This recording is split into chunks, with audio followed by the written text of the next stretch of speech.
According to the 2022 Data Breach Investigations Report, the human remains the number one driver of breaches today, demonstrating that cybersecurity is no longer just a technical challenge, but a human one as well. But how do you manage the human risks of cybersecurity? It starts with measurement. Only by effectively quantifying human risk can organizations engage employees with relevant activities to truly change human behavior. That's human risk management. Map key human behaviors to the business risks that matter most to your organization for free by visiting securityweekly.com/living security. Created in 2005 and hosted by security industry veterans, Paul Security Weekly is your source for in-depth coverage of the latest vulnerabilities, exploits, and security research. Our weekly security news discussion dives deep into the security issues we face today and potential solutions in a fun and lively atmosphere. Each week, we bring on guests from the security community to learn about their journey and discuss topics relevant to their work and research. You can also subscribe to our show by visiting securityweekly.com/subscribe or look for Paul Security Weekly in your favorite podcast catcher. We've recorded a ton of content over the years, so we created Spotify playlists featuring some of our favorite episodes, including interviews with Marcus Random, John McAfee, and Chris Roberts, to name a few. You can find them at securityweekly.com/starter packs. Welcome back to Business Security Weekly. I am your host, Matt Alderman, joined by Jason Albuquerque, Ben Carr. Join our Discord channel to chat with our hosts, ask questions, customize live stream alerts, and more. Visit securityweekly.com/Discord to receive an invite. All right, gentlemen, articles for the week. Some interesting ones, a nice little podcast. It's an older one, but very, very, very relevant. I'll get to that one in a minute. So first article, is your board cyber ready for the new SEC regulations? And my answer is probably not, but at least this article gives you some guidance on where to start. Yeah, I'm going to make the assumption that most organizations are not ready. From the list of suggestions to create a strong board governance and strong engagement from the board, you know my style. I look at the list and then all of a sudden I stop prioritizing that list, because for me, and I'd love to get your feedback on it, in no way, shape, or form was this an order of priority, right? So, I look at priority one, and it's ensure the board understands that it's actually responsible for oversight of the organization's cybersecurity program. That is 100% foundational. That is a must-have. You will not have successful engagement with the board if they don't understand that they're responsible for the oversight of the organization's cybersecurity program. That's number one. Yeah, and this article had number two, but it's close to the top. But that's the only one on here that's like when it asks, is your board cyber ready? Like, I don't know that necessarily doing these things, which everybody should be doing, makes them cyber ready. I mean, I think there's education and awareness that the board has to have to be a cyber ready board where it's able to consume these other 6 points.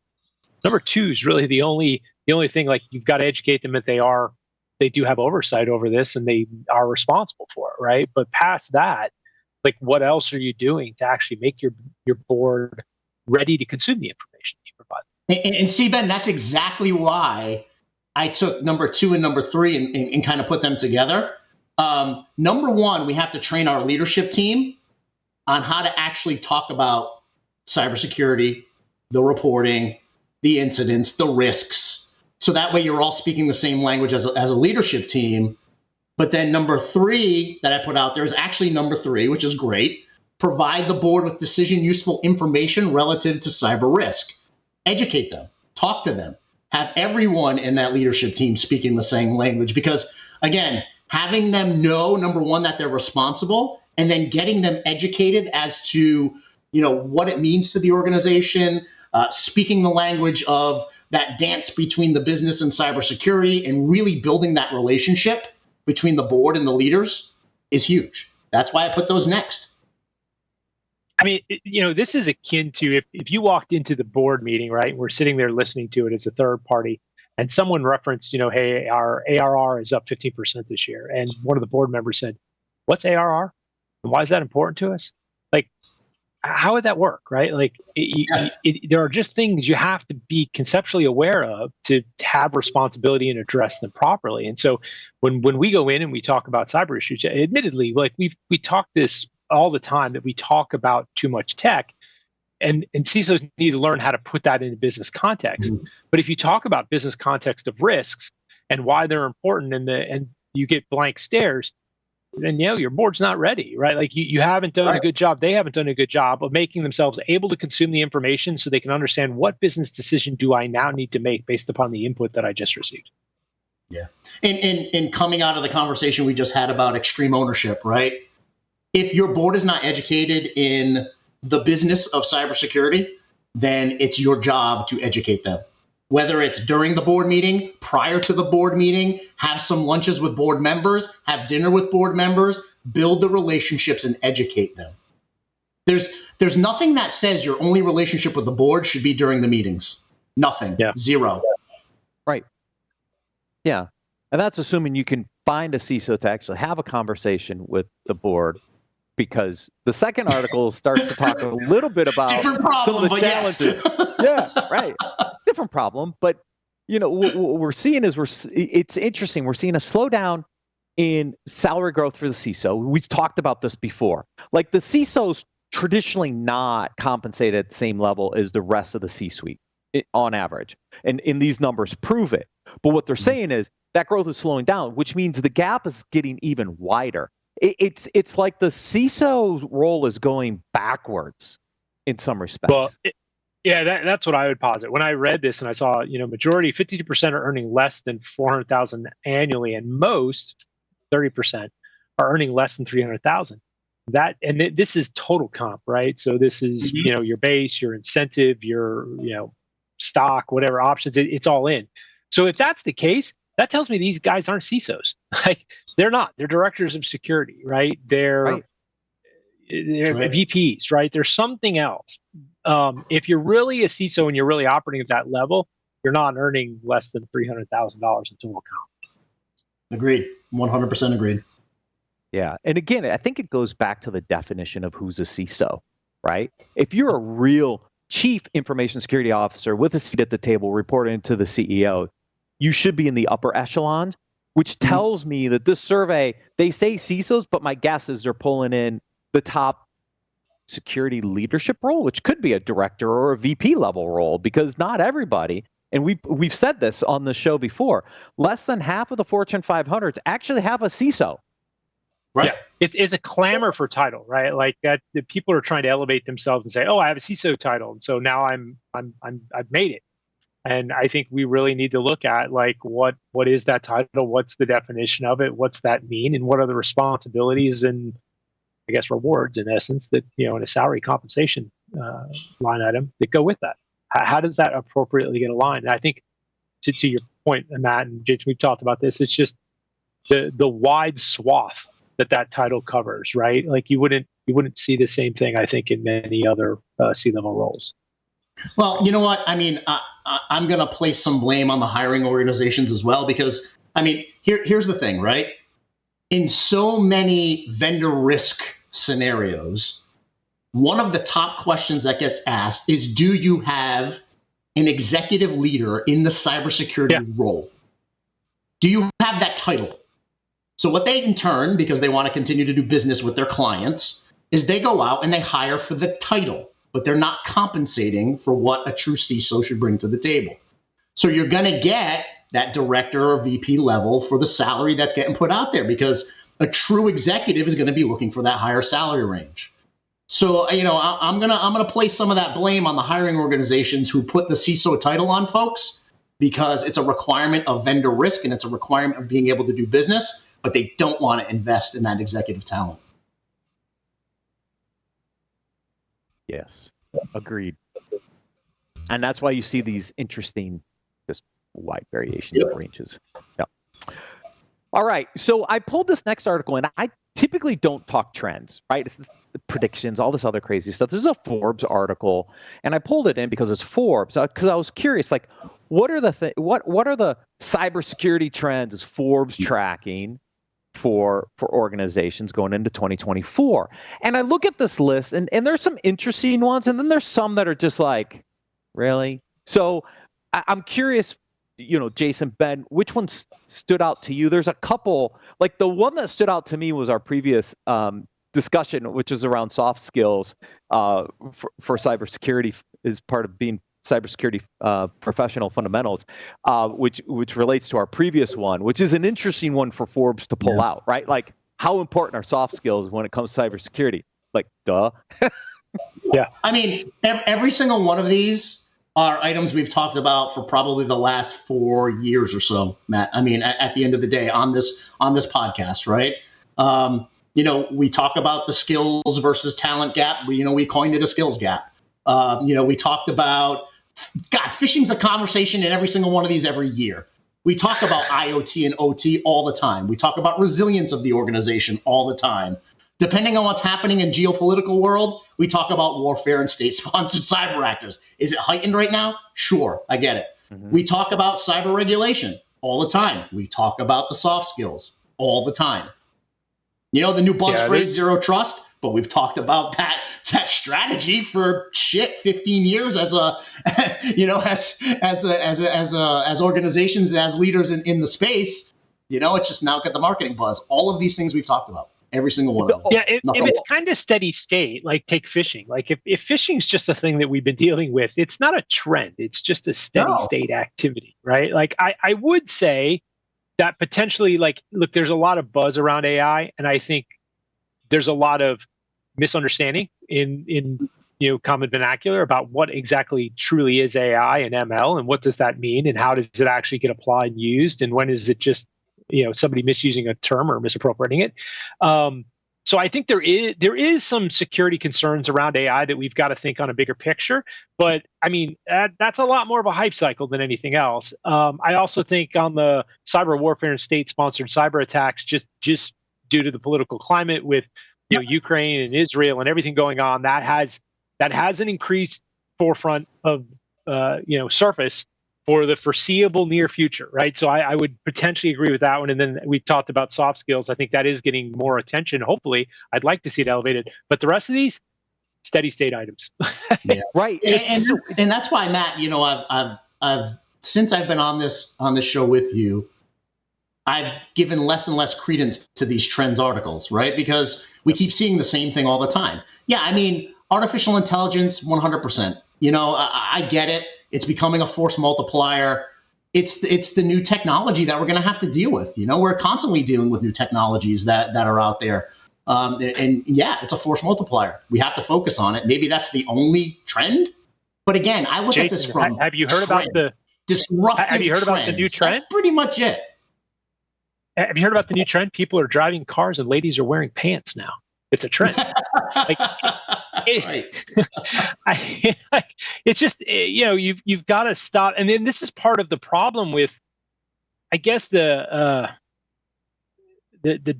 lack of hearing, right, from companies and boards. Because if you talk about a trend and people are like, man, I've heard this thing like the last 5 times you presented to the board, like you're just losing your audience. Like you're right. not concerning anybody by a trend or a concern. It's just boy who cried wolf, right? I mean, there's nothing different. Yeah.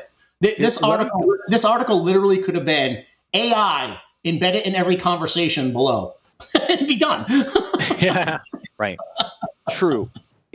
So here's a trend that no one talks about. For the last 16 DBIR reports, the human is the one that leads to the breach. But where is the human element in that list that Forbes just outlined? 100%. Right? The reason we haven't solved this problem because we're not focused on the right stuff. We're focused on technology trends, and it's now 74%, down from like 83%. It's still a people problem, but yet there's not a single thing on this list outside of soft skills that's addressing the people element of cybersecurity. So to your guys' point, right? These aren't trends. These are just mainstays. Real trends aren't even getting covered, and the things we should be focused on are not in these articles, which is part of the challenge with them. And you want to know why? You want to know what, Matt? This is why I love these conversations that we have on Business Security Weekly, because we talk about the say easy, do hard. That's the stuff that matters. We're not here to be trendy. We're here to do the things that are going to move the needle, right? And it's the say easy, do hard. How many breaches are because of misconfiguration and technical debt and vulnerabilities that haven't been patched? I mean, it's up there in magnitude as well. So It's the say easy, do hard stuff that we talk about here, not the trendy stuff that we're seeing on, in these articles and on some other podcasts. We want to get the hard work done. An article like this that's coming out and talking about trends, right? What I'd really like to see is I'd like to see articles that actually were thought-provoking, right? Like the number one trend on here is that companies continue to ignore the largest risk to the business, which is cyber. That's a trend. Mm-hmm. That's something that keeps going and going up, right? We're seeing more of that. Like that would have been insightful to talk about and actually like pick at the reader's interest and make them think about, wow, I didn't think about that, right? Like it's not the fact that there's an emergent threat. It's the fact that we're just ignoring the problem set, right? Yeah, agreed. We're ignoring the problem. A little bit to the previous discussion, right? In the first segment, we're so focused on the technology, we're forgetting about all the other people side of this when it comes to communication and how to address the people. So you're right. We just head in the sand. So that leads us into some of our leadership and communication discussions. So this first one is an HBR podcast. I listened to the whole thing. It's only about 20 minutes, folks. It's a short listen. It was actually originally done in 2016, but I brought this in because I've been living this lately, like how to make difficult decisions, right? And this podcast gets into some of the questions you should ask yourself as a manager and a person. And one of the interesting lines early on in the podcast is uncertainty.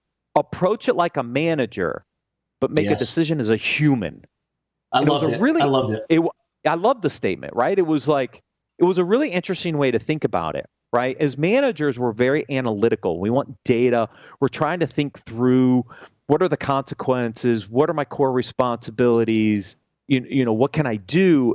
But then we have to shift from that work to the downstream, right? On the human side of this, which is, what's in it for me? How do I want to do this? And what's realistic, right? And so it's just this really interesting way to frame these difficult decision processes between analytics like a manager, but having that human element when you make the final decision.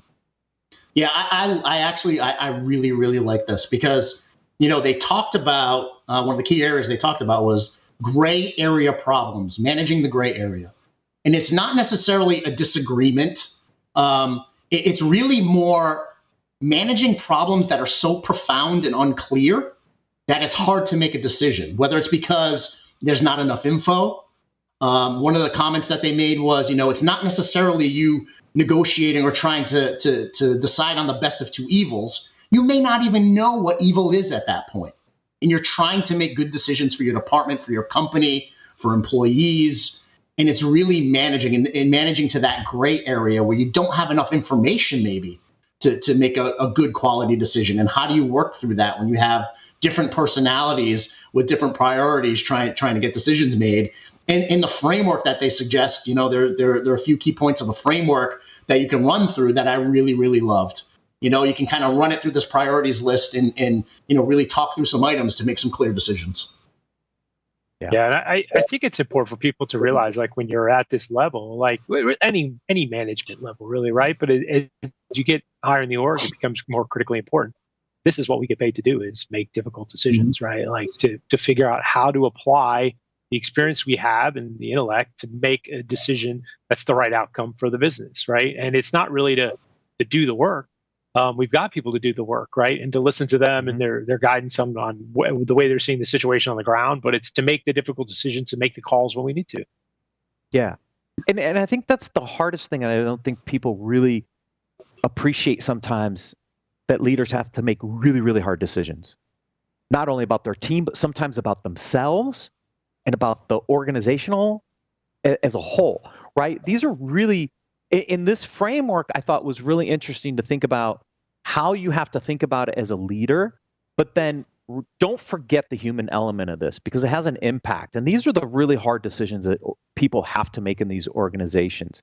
I lived through this in my current role of how do you move the company forward with limited resources? Where do you go find savings to make the right investments? Like, these are really, really hard decisions in a really, really tough economic time.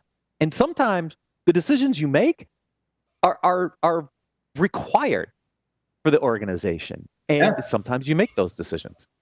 Right. Yeah, and it's easy go ahead, Jason. No, I was just gonna, quickly, just for the listeners, I wanted to go through what that framework consists of, because it's some really good items to run through your team, or even your own mind to make a decision. Right. It's number one, what are the net consequences of my decision? What could happen based on these decisions I'm trying to make? What are my core obligations of a leader within this organization? Or what are the core obligations of this business, right? Will it work in the real world? You can have the greatest ideas, but if it's not something you can execute against, or it won't work in the real world, you can throw that solution away. And then really it's, the gut check items. Who are we as an organization? Who are we as a team? Is it, is this decision aligned with our mission and our values? And then the last one is, what can I live with? What is the decision that I'll be able to walk away, be proud of that decision, and be able to live with? Those core items to run these difficult decisions through, I think that are a really, really great framework. And to your point, Matt, it's putting the empathy and the human part of it ahead. Yeah, agreed. And it's those last two items that you talked about. Who are we, right, and what am I willing to live with, is the human element that has to be addressed. Yeah, it was a great little podcast. I'm telling you, 20 minutes, the best listen. Yeah. All right, next one. Let's see, where cybersecurity how to close the cybersecurity workforce gaps. It's funny, this relates back to our first interview, which was a stand-in interview. I pulled this article like on Thursday or Friday last week before I left for Lubbock for the weekend. But looking for qualities beyond skills. Jason said it in the last one, right? He I don't remember the exact phrase, but looking beyond the skills, right? Yeah. He nailed it. And I mean, the other piece was focus on culture, not just salary. We talked about it in the last segment, right? Yep. Really put your culture out there. Show what kind of a culture you'll be hiring into. And, it's great for folks who are applying for roles to really know what your organization is made of. Yep, absolutely. Yeah, and I totally agree. You have to look for qualities beyond just skills, but I think you need to look outside of the normal pathway to figure out who your hires are sometimes, right? Like if you're looking for how to find insights about data, then look for data analytics, right? Don't try to look for somebody in cyber necessarily, because you're going to find people that potentially come from other backgrounds that have insights that you wouldn't have thought about because their perspective differs. Yeah. Right. Yep. Yeah, there was a line in here that I really, really liked, and it says, we're hyper focused on technology, we're hyper focused on process, and we forget a lot of times that what drives the process and the technology, what runs the technology, are the people behind it. Yeah, and that's kind of how Jason at least until started. AI emerges and takes over everyone's job. That's the truth. That is true, but you still need somebody to program the prompts. That's right. That's Gen 1 AI. Gen 1 AI is programming Gen 2, and it kind of goes on like that, looking through a mirror. Okay, there we go. All right. Last article, also very applicable to the first segment. We talked about how do you present yourself? How do you communicate with people? Storytelling is one way to do it, right? And we talked about one thing that we should put in our resumes as a link to a presentation that you gave to tell a story so people can understand your communication skills. This article talks about the types of stories that leaders need to be able to tell. So here's a recommendation, folks. If you need to tell a story, this article will tell you the different types of stories that you could tell. Record yourself. Make it part of your hiring process, because it goes back to our first segment today. That's right. And to be honest with you, I looked at this and I'm like, this is a great framework for people to use if they want to build a presentation, right? They can take the vision story and build the vision. Then they can tie it into values. Then they can bring action, right, to bring that spark for change. They can teach and educate and share knowledge. and then close it out with building trust, right? I mean, I love the way they laid this out, simply because it would build a great presentation, that order in the way it's structured. It's awesome. Yeah. In a skill set that we need as leaders, the ability to effectively communicate and tell these stories, because all of these are relevant, right? We see this all the time. What's the vision of the company? How are we going to tell that vision? How are you going to build trust as you're telling that story and pulling out values? Like we structure this whole podcast around problem solution value, right? So value is a very important part of what we do on this show. And again, they talk about these different types of stories. They're just great things for people to understand and be able to build frameworks around to help them just be a better communicator. That's right. Simple thing, folks. Gentlemen, always a pleasure. Say easy, do hard. Yeah, say easy, do hard. And speaking of that, we're going to pre-record our say easy, do hard in a couple weeks. I'm going to go into studio. We're going to pre-record. I'm not going to tell you what it is, but we're going to record another one because we need another one for Q4. It's going to be a fun one, I promise. Gentlemen, thank you as always. Thank you everyone for watching and listening. We'll see you next week on Business Security Weekly.